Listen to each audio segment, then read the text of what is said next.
Hello everyone, मैं doctor प्रगति गुप्ता और आज इस वीडियो में हम बात करने वाले हैं पैरालिसिस की रिकवरी के लिए फिजियोथेरेपी क्यों इम्पॉर्टेंट है।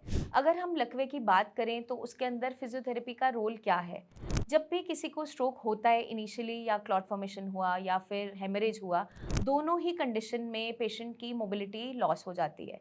अब डिपेंड करता है कि ब्रेन में किस हिस्से में क्लॉट आया या हेमरेज हुआ, तो उसका ऑपोजिट साइड जो है वो हैम्पर्ड होती है। फॉर एग्जांपल, आपके left side of the brain में हेमरेज या फिर क्लॉट फॉर्मेशन हुआ तो आपका right side of the body affected होगा और आपकी कंप्लीट लॉस ऑफ मूवमेंट होना स्टार्ट हो जाता है। हो सकता है मोबिलिटी इनिशियली थोड़ी थोड़ी हो और हो सकता है कंप्लीट लॉस भी देखने को मिल जाए।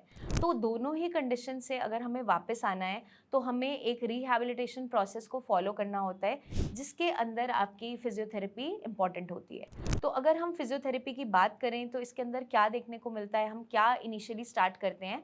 ये बेसिकली आपकी एक्सरसाइजेस पे फोकस करती है, आपकी मोबिलिटी को रिस्टोर करने में हेल्प करती है, आपकी जितनी मोबिलिटी है उसको मेंटेन करती है और बॉडी में फ्लेक्सिबिलिटी वापस लेकर आती है, मूवमेंट वापस लेकर आती है। तो अगर हम बात करें कि ब्रेन के अंदर जो नुकसान हुआ है उसको फिजियोथेरेपी कैसे रिवर्सल कर सकती है। तो अगर आपके ब्रेन के कुछ हिस्से में क्लॉट फॉर्मेशन हुआ या हेमरेज हुआ तो वो ब्रेन का हिस्सा डेड हो जाता है। अब ब्रेन रिकवरी कैसे दिखाता है? ब्रेन रिकवरी दिखाता है न्यूरोप्लास्टिसिटी की मदद से।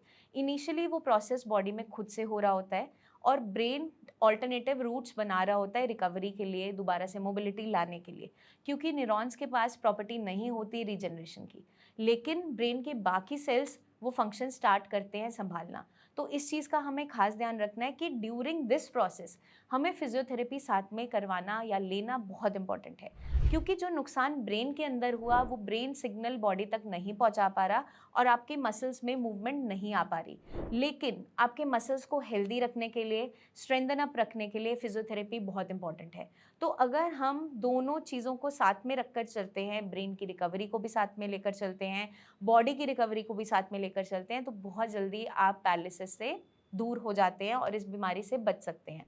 तो हमें बेसिकली क्या करना है, जब भी हम इनिशियली अगर हमें स्ट्रोक हुआ है, फिजियोथेरेपी हम इनिशियल डेज से स्टार्ट कर सकते हैं। एक बार पेशेंट थोड़ी थोड़ी मोबिलिटी में जब आ जाता है, आप अपनी एक्सरसाइजेस स्टार्ट कर सकते हैं। इनिशियली जब मोबिलिटी नहीं भी होती तो पैसिव एक्सरसाइजेस फिजियोथेरेपिस्ट बेड पे ही पेशेंट को करवा सकते हैं। तो अगर पेशेंट बेड रिडन भी है तभी से भी हम एक्सरसाइज करवाना स्टार्ट कर सकते हैं, ताकि मसल्स में कोई भी अट्रॉफी ना हो, मांसपेशियां सूखे ना, मसल्स में स्ट्रेंथ बनी रहे।